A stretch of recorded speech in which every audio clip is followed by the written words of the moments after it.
Hello friends, मैं निदा भास्कर आप सभी लोगों का अपने यूट्यूब चैनल पर स्वागत करती हूँ। और पॉलिटिकल साइंस में 20 क्वेश्चन कंप्लीट करेंगे और आशा करती हूँ वीडियो आपको पसंद आएगी और आपके एग्जाम के लिए वेरी हेल्पफुल होगी। TGT, PT, UG, NET, LT grade सभी के लिए इंपॉर्टेंट वीडियो। तो चलिए शुरू करते हैं। और वीडियो पसंद आए तो प्लीज लाइक शेयर कमेंट जरूर करिएगा। चैनल पे नए हो तो जरूर सब्सक्राइब कर लें और अगर आप नए हैं चैनल पे तो पहले की वीडियो जरूर देख लें। प्ले लिस्ट में जाएंगे आपको सारी वीडियो मिल जाएगी। तो चलिए शुरू करते हैं और फर्स्ट क्वेश्चन पे चलते हैं। और फर्स्ट क्वेश्चन है स्टेशियोलॉजी अध्ययन है, किसका अध्ययन है ये?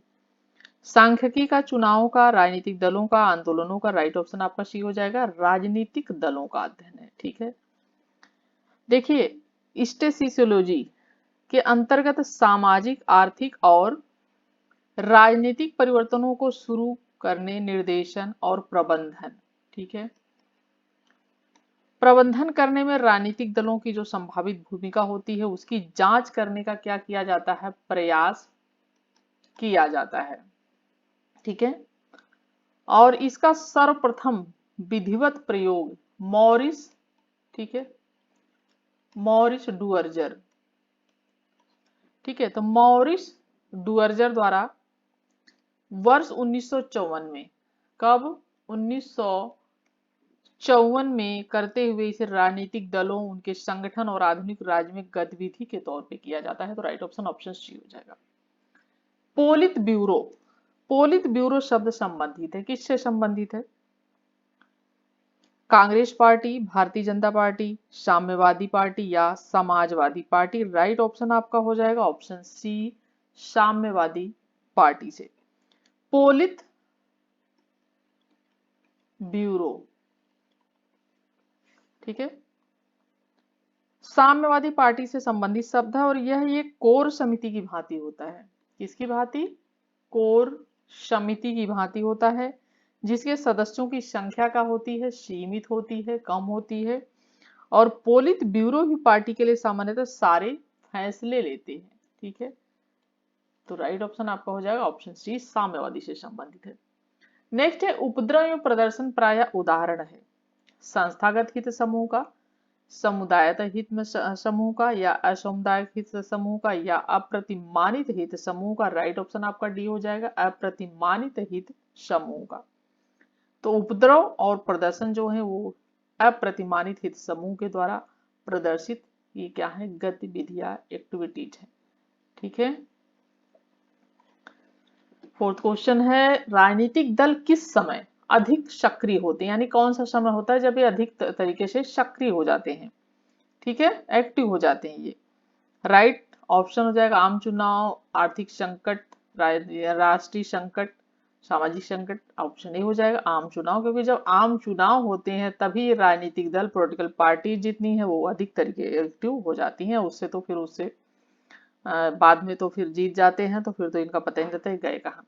ठीक है, तो राष्ट्रीय देखिए, यानी व्यवहारिक रूप से राजनीतिक दल जो है वो आम चुनाव में अधिक सक्रिय होते हैं, लेकिन आयोग ने आर्थिक संकट के समय इसे माना था और एक क्वेश्चन आया हुआ था। ठीक है, आर्थिक संकट के समय माना है, लेकिन आंसर एक है आम चुनाव। लेकिन आयोग ने जब एग्जाम दिया था, ये एमपी का क्वेश्चन आया हुआ है, एमपी असिस्टेंट प्रोफेसर का। ठीक है, तो ये आया हुआ है 2018 और 17। ठीक है, 18 में भी और 17 में भी आया हुआ है एमपी असिस्टेंट प्रोफेसर में। आयोग ने माना है आर्थिक संकट, लेकिन आंसर है आम चुनाव के समय। ठीक है, एक आध दो क्वेश्चन ऐसे होते हैं कि जो आयोग अपने अनुसार करता है। फिफ्थ क्वेश्चन है दलीय पद्धति के दोषों को इस प्रकार दूर किया जा सकता है, धन द्वारा, बल के द्वारा, आचार संहिता द्वारा, धर्म के द्वारा? राइट ऑप्शन आपका क्या हो जाएगा? ऑप्शन सी हो जाएगा, आचार संहिता के द्वारा। तो दलीय पद्धति जो है उनके जो दोष हैं, ठीक है, उनको दूर करने के लिए लोकतांत्रिक प्रणाली में किसका प्रयोग किया जाता है? आचार संहिता का। ठीक है, और आचार संहिता कौन सी प्रणाली होती है? आचार संहिता वह प्रणाली होती है, वह सिस्टम होता है जिसके द्वारा लोकतंत्र में शुचिता, पारदर्शिता, नैतिकता स्थापित की जाती है। ठीक है, और चुनाव की घोषणा के समय ये लागू हो जाता है। चुनाव से 6 महीने पहले आचार संहिता लग जाती है। फिर उसमें आप जानते होंगे कि काफी चीजें, जैसे वैकेंसीज नहीं निकलती हैं, प्रमोशन रुक जाता है, या पर जो है ट्रांसफर रुक जाते हैं। तो बहुत सारे ऐसे काम होते हैं जो उस समय नहीं होते हैं। ठीक है, तो राइट ऑप्शन क्या हो जाएगा? ऑप्शन आपका सी हो जाएगा। नेक्स्ट है, निम्न में से किसको लूट पद्धति भी कहा जाता है? ठीक है, अभिभावक नौकरशाही, जातीय नौकरशाही, संरक्षक नौकरशाही या योग्यता आधारित नौकरशाही। ठीक है, ऑप्शन आपका क्या राइट हो जाएगा? लूट पद्धति। राइट ऑप्शन सी हो जाएगा, संरक्षक नौकरशाही। ठीक है, किसको लूट पद्धति कहते हैं? संरक्षक नौकरशाही को। तो राइट ऑप्शन ऑप्शन हो जाएगा ऑप्शन सी। 7 क्वेश्चन है, दबाव समूह का मुख्य उद्देश्य क्या है? राजनीतिक शक्ति प्राप्त करना, समाज सेवा करना या अपने हितों की रक्षा के लिए शासन पर दबाव डालना या लोगों पर दबाव डालना। राइट ऑप्शन क्या हो जाएगा? आप समझ सकते हैं, ऑप्शन सी हो जाएगा, क्योंकि ये अपने हितों की पूर्ति के लिए ये शासन पर क्या करते हैं? दबाव डालते हैं, प्रेशर डालते हैं, तो इन्हें दबाव समूह कहा जाता है इसलिए, और एक प्रेशर ग्रुप होता है ये। ठीक है, तो राइट, पहले भी क्वेश्चनों में हमने पढ़ा है, अगर पहले की वीडियो नहीं देखी तो आप देख लेंगे तो अच्छी तरीके से समझ में आ जाएगा। ठीक है, तो इसका मुख्य उद्देश्य इसका होता है अपने हितों की रक्षा के लिए शासन पर दबाव डालना। नेक्स्ट है, राजनीतिक दलों को राज सत्ता के पीछे की शक्ति के रूप में वर्णन किया है गया है? हरमन फाइनर द्वारा, शेबाइन, मैकाइवर या बर्क द्वारा। राइट ऑप्शन आपका हो जाएगा आंसर ये हो जाएगा, हरमन फाइनर द्वारा। ठीक है, तो हरमन फाइनर ने राजनीतिक दलों को सत्ता के पीछे की शक्ति, ठीक है, इन्होंने राज्य को, ठीक है, राज्य को क्या कहा है? सत्ता के पीछे की शक्ति माना है। ठीक है, 9 क्वेश्चन है, कथन और कारण। कथन है कि राजनीतिक दल का उद्देश्य शासन शक्ति पर, ठीक है, राजनीतिक दलों का उद्देश्य शासन शक्ति पर कब्जा करना है। राजनीतिक दल क्या करते हैं? चुनाव लड़ते हैं। ठीक है, राइट ऑप्शन क्या हो जाएगा इसका? ऑप्शन ए हो जाएगा। दोनों बातें सही हैं, कथन भी और कारण भी सही है और इसका स्पष्टीकरण है। ठीक है, देखिए राजनीतिक दल का उद्देश्य शासन शक्ति पर क्या होता है? कब्जा करना होता है, और यही तो काम होता है उनका, इसीलिए वो क्या करते हैं? चुनाव लड़ते हैं, क्योंकि राजनीतिक दलों का उद्देश्य सत्ता प्राप्त करना होता है। ठीक है, सत्ता प्राप्त करना चाहते हैं, और राजनीतिक दल सामूहिक प्रयास द्वारा शासन सत्ता को संवैधानिक प्रयास द्वारा प्राप्त करने की कोशिश करते हैं, और तथा घोषित नीतियां जो होती हैं उनको क्रियान्वित करने का प्रयास भी करते हैं। ठीक है, 10 क्वेश्चन है, निम्नलिखित में से किसने दबाव समूह को अनाम साम्राज्य की संज्ञा दी? यानी इसका कोई नाम नहीं है, अनाम। लुसियन, पाई ने, ग्रेबिलामंड ने, फाइनर ने या डब्लू रिंग्स ने। और ये क्वेश्चन देखिए बहुत इंपॉर्टेंट है, मैं आपको बताती हूँ ये क्वेश्चन कितनी बार पूछा गया है। ठीक है, तो मैं कुछ क्वेश्चन ऐसे भी ले लेती हूँ जो बहुत इंपॉर्टेंट होते हैं और बार बार पूछे जाते हैं। देखिए ये उत्तर प्रदेश लोक सेवा आयोग पहली बार ये पूछा गया है, प्री 2011 में, 2006 में, फिर उत्तराखंड में ये पूछा गया है, 2009 में पूछा गया है, 13 में पूछा गया है, 12 में भी पूछा गया है, ये 15 में भी पूछा गया है, फिर यूपी एलटी ग्रेड में 2018 में पूछा गया है, ये यूपी असिस्टेंट प्रोफेसर 2016 में पूछा गया है ये क्वेश्चन। ठीक है, आश्रम पद्धति उसमें जो है असिस्टेंट प्रोफेसर 2016 में पूछा गया है। ठीक है, और उत्तराखंड की जीआईसी प्रवक्ता परीक्षा में पूछा गया, मतलब बहुत बार ये क्वेश्चन पूछा गया है। तो इसका जो राइट ऑप्शन है, ऑप्शन हो जाएगा इसका ऑप्शन सी हो जाएगा, फाइनर। ठीक है, तो किसने दबाव समूह को अनाम साम्राज्य की संज्ञा दी है? वो फाइनर ने दी है, प्रोफेसर एसी फाइनर। इन्होंने दबाव गुटों का ज्ञात साम्राज्य कहा है, और तीसरे सदन की इन्होंने संज्ञा दी है, तीसरा सदन भी कहा है। कभी ये पूछ ले कि तीसरा सदन किसने कहा है, तो तीसरा सदन भी इसने कहा है, किसने? फाइनर ने। ठीक है, तो राइट ऑप्शन आपका हो जाएगा ऑप्शन आपका सी, फाइनर। ठीक है, नेक्स्ट है, दबाव समूह ने तीसरे सदन की संज्ञा अपना ली, यह कथन किसका है? ब्राइस, फाइनर, डैशी, लास्ट की। तो राइट ऑप्शन आपका हो जाएगा ऑप्शन बी, फाइनर हो जाएगा, क्योंकि पिछले क्वेश्चन में हमने बात कर लिए। चलिए 12 क्वेश्चन है, राजनीतिक दलों का अभिजनवादी सिद्धांत निम्नलिखित में से किसने दिया है? बर्क ने, सार्टोरी ने, मिल ने या फ्राइडमैन ने? और राइट ऑप्शन आपका जो हो जाएगा वो हो जाएगा इसका ऑप्शन बी, सार्टोरी। ठीक है, तो देखिए पैरेटो है, मोस्का है, माइकल्स हैं, सीराइट मिल्स हैं, हेराल्ड हैं, सार्टोरी हैं, इतने लोग। इन सिद्धांतकारों ने इस बात पर बल दिया है, एक बार फिर से नाम ले लेती हूं, जैसे पैरेटो, मोस्का, माइकल्स, ठीक है, सीराइट मिल्स, उसके अलावा सार्टोरी, लास्टवेल, इन सब सिद्धांतकारों ने इस बात पर बल दिया है कि लोगों के शासन के रूप में जिसे जाना जाता है, ठीक है, व्यवहारिक अर्थ में संभ्रांत का शासन, यह सिद्धांत लोगों की आवाज और सामान्य इच्छा जैसे भारतीय कथने को अस्वीकार करता है और उसके स्थान पर बहुतों की स्वीकृति, ठीक है, बहुतों की स्वीकृति और सहमति पर आधारित कुछ चुनिंदा लोग, बहुत ज्यादा लोग समर्थन करते हैं, लेकिन कौन होता है? कुछ जो है चुनिंदा लोग होते हैं जिन्हें चुना जाता है। तो क्या करते हैं?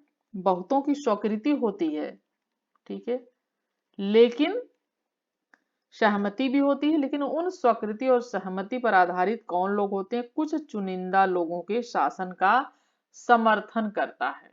तो राइट ऑप्शन हो जाएगा ऑप्शन आपका सारटोरी ने कहा है। ठीक है, नेक्स्ट क्वेश्चन देखते हैं, और नेक्स्ट क्वेश्चन है, राजनीतिक दलों के सिद्धांत के संदर्भ में निम्नलिखित में से किसका प्रतिपादन मॉरिस डुअर्जर द्वारा किया गया है? ठीक है, ये मॉरिस डुअर्जर होगा। द्विदलीय व्यवस्था, संरचना के आधार पर चतुर्वर्गीय वर्गीकरण, स्वर्ग पर आधारित दल, ठीक है, दल, और मिली जुली बहुदलीय व्यवस्था। और राइट ऑप्शन आपका बी हो जाएगा, संरचना के आधार पर चतुर्वर्गीय वर्गीकरण। तो डुअर्जर के अनुसार राजनीतिक दल कोई समुदाय नहीं बल्कि समुदायों का क्या है? समूह है। ठीक है, इन्होंने कहा कोई समुदाय नहीं है बल्कि समुदायों का क्या है? समूह है। और देश भर में फैले हुए छोटे समूह जो होते हैं, ठीक है, उनका क्या है? समूहों का एक संघ है, तथा यह समन्वित जो संस्थाएं हैं उनसे जुड़ा हुआ है, और राजनीतिक दल तथा कार्यविधि का प्रयोगात्मक परीक्षण करता है और उनके भीतरी जो चक्र होते हैं उनकी भूमिका प्रदर्शित करता है। जैसे गुट हो गया, कोई शाखा हो गई, प्रकोष्ठ हो गया, सैनिक दस्ते हैं आदि का। ठीक है, तो right option option B. 14 question है, निम्नलिखित में से कौन एक कथन सही है? दबाव समूहों का निर्माण एक निश्चित अवधि के लिए होता है। दबाव समूह अस्थायी होते हैं जबकि कुछ अस्थायी होते हैं। सभी दबाव समूह अस्थायी होते हैं, सभी दबाव समूह अस्थायी होते हैं।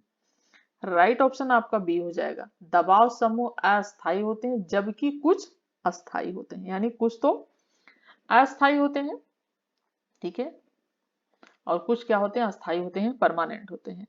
ठीक है, राइट ऑप्शन आपका बी हो जाएगा। देखिए दबाव समूह अस्थायी भी होते हैं लेकिन कुछ अस्थायी भी होते हैं, जैसे संस्थात्मक दबाव समूह, ठीक है, संस्थात्मक दबाव समूह जो विधानमंडलों, नौकरशाही आदि में सक्रिय रहते हैं। और प्रदर्शनात्मक दबाव समूह जो होते हैं ये अस्थायी होते हैं, जो ये संस्थात्मक दबाव समूह है, लेकिन जो प्रदर्शनात्मक दबाव समूह जो प्रदर्शन आदि करते हैं ये क्या होते हैं? अस्थायी होते हैं। ठीक है, घेराव है, नाकेबंदी है, और जो है जुलूस है, इस सारी चीजें, ये सब क्या होते हैं? दबाव समूह इस पे जो हावी होते हैं ये होते हैं अस्थायी। ठीक है, चलिए 15 क्वेश्चन है, राजनीतिक दलों के दोषों के संबंध में क्या गलत है? वे राजनीतिक पक्षपात को प्रोत्साहित करते हैं, वे एक व्यक्ति के विचार व्यक्ति की स्वतंत्रता का हनन करते हैं, वे शक्ति पृथक्करण की कठोरता को तोड़ते हैं, वे लोगों को बांटते हैं। राइट ऑप्शन क्या हो जाएगा? ऑप्शन सी हो जाएगा, वे शक्ति पृथक्करण की कठोरता को तोड़ते हैं। ये क्या है? गलत पूछा है, तो ये गलत है। ठीक है, तो राजनीतिक दल जनता में द्वेष और कटुता पैदा करते हैं, क्योंकि जनता में क्या करते हैं? वे आपस में भिड़ाते हैं, लोगों को द्वेष पैदा करते हैं, कटुता पैदा करते हैं, ठीक है, और देश की एकता पर क्या करते हैं, आघात करते हैं, ठीक है, और वे सर्वोत्तम व्यक्तियों की क्या करते हैं, उनकी उपेक्षा करते हैं, ठीक है। तो राइट ऑप्शन आपका सी हो जाएगा। नेक्स्ट है, निम्नलिखित में से कौन सा दबाव समूह का कार्य नहीं है। सरकार निर्माण के लिए चुनाव लड़ना, अपने पक्षधर अभ्यर्थियों को निर्वाचित करने में सहायता करना, अपने हितों की पूर्ति समर्थन प्राप्त करने के, अब तक आपको समझ में होगा कि कई क्वेश्चन ऐसे हैं जो दबाव समूह पर आधारित हैं। संरक्षण देना, जनमत का समर्थन प्राप्त उसे प्रभावित करना। तो देखिए राइट ऑप्शन क्या हो जाएगा, ऑप्शन आपका ए हो जाएगा, क्योंकि ये काम ही नहीं करते, चुनाव नहीं लड़ते खुद, बाकी सारा काम ही करते हैं, ठीक है, अपने उद्देश्यों की पूर्ति के लिए।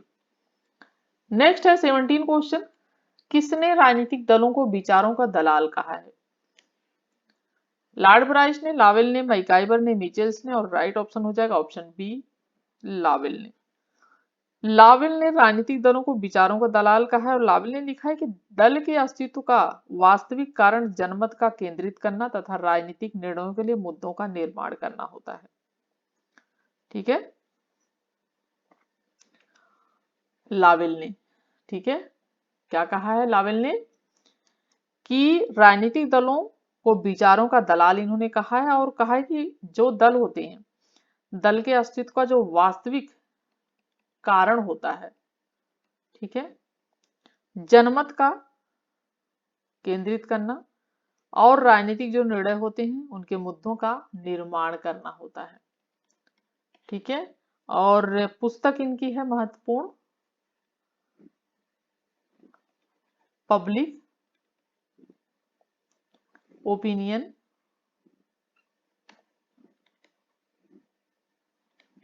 ठीक है, पब्लिक ओपिनियन एंड पॉपुलर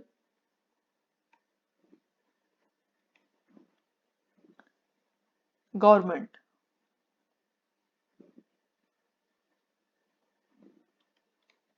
ठीक है, public opinion and popular government, ये है लावेल की महत्वपूर्ण पुस्तक, ठीक है, जिसमें इन्होंने राजनीतिक दलों का क्या कहा है, विचारों का दलाल कहा है, ठीक है। तो राइट ऑप्शन आपका बी हो जाएगा, लावेल, एल लावेल। नेक्स्ट है, निम्न में से कौन सी वह विशेषता है जो एक राजनीतिक दल को दबाव समूह से भिन्न करती है। दल व्यक्तियों का एक समूह होता है, प्रत्येक दल का अपना संगठन होता है, प्रत्येक दल अनिवार्यतः किसी निश्चित राजनीतिक विचार पर आधारित होता है, दल का अपना कोष होता है। राइट ऑप्शन सी हो जाएगा, प्रत्येक दल अनिवार्यतः किसी निश्चित राजनीतिक विचार पर आधारित होता है। देखिए दबाव समूहों में शासन अधिपत्य के क्योंकि अनिच्छा होती है, जबकि राजनीतिक दल शासन अधिपत्य प्राप्त करने के लिए क्या करते हैं, सक्रिय रहते हैं, प्रयास करते हैं शासन सत्ता प्राप्त करने के लिए। यानी राजनीतिक दल देश की राजनीतिक प्रक्रिया में अपनी भूमिका क्या करते हैं, उसको खुले रूप में निभाते हैं, ठीक है। जबकि दबाव समूह क्या होते हैं, दबावकारी जो समूह होता है सत्ता संघर्ष में संलिप्त होता तो है, लेकिन राजनीतिक रूप से वो क्या होता है, तटस्थ रहता है, और तटस्थ रहने का क्या करता है, उसका नाटक करता है, उसका ढोंग करता है, और प्रत्येक दल यहाँ तक किसी न किसी राजनीतिक विचार की पर आधारित होते हैं, ठीक है, लेकिन वो क्या करता है, तब भी नाटक दिखाता है कि हमेशा नहीं करते। चलिए 19 क्वेश्चन है, राजनीतिक दल की परिभाषा सर्वप्रथम किसके द्वारा दी गई है। बर्ग द्वारा, लास्की द्वारा, हीगल द्वारा। राइट ऑप्शन आपका ये हो जाएगा एडमंड बर्ग द्वारा, ठीक है। तो इन्होंने परिभाषा दी है, और उन्होंने कहा कि राजनीतिक दल एकताबद्ध लोगों का ऐसा निकाय है जो किन्हीं विशेष सिद्धांतों पर राष्ट्रीय हित को बढ़ावा देने के लिए सहमत होते हैं, ठीक है। 20 और लास्ट क्वेश्चन है, निम्नलिखित में से किस देश में एक दलीय व्यवस्था है। जर्मनी, स्विट्जरलैंड, पाकिस्तान, चीन। आसान क्वेश्चन है, लेकिन ये फिलहाल जल्द में ये 2016 में पूछा गया था, तो क्वेश्चन मैंने ले लिया। तो राइट ऑप्शन क्या हो जाएगा, ऑप्शन डी हो जाएगा, चीन में है, ठीक है। तो चीन में एक दलीय व्यवस्था पाई जाती है जहां पर सिर्फ एक ही दल है, साम्यवादी दल, और वही चुनाव में भाग लेता है, कोई दल वहां नहीं पाया जाता। और विकल्प में दिए गए जर्मनी है, जो स्विट्जरलैंड है, पाकिस्तान में यहाँ बहुदलीय व्यवस्था पाई जाती है। तो हमारे 20 क्वेश्चन कंप्लीट होते हैं डियर स्टूडेंट, और आशा करती हूँ कि वीडियो आपको पसंद आती होगी, हेल्पफुल लगी होगी आपको। और सेल्फ स्टडी करते रहें, आगे बढ़ते रहें। अपने जीवन में जो भी करें दिल से करें, मन से करें, तन से करें, तभी आप सफल हो जाएंगे, हो पाएंगे। सफलता के लिए बहुत जरूरी पूरे दिलो जान से लगना। ठीक है, तो आशा करती हूँ कि आपको जो है वीडियो पसंद आई होगी, और एग्जाम के लिए पूरी जी तोड़ मेहनत कर डालिए। बहुत ज़्यादा टाइम नहीं बचा आपके पास, 1 महीने का टाइम है, तो ज़रूर पूरी कोशिश करिए। ठीक है, तो राइट जो है, चलिए नेक्स्ट वीडियो में मिलती हूँ आप सभी से। तब तक के लिए thank you for watching video.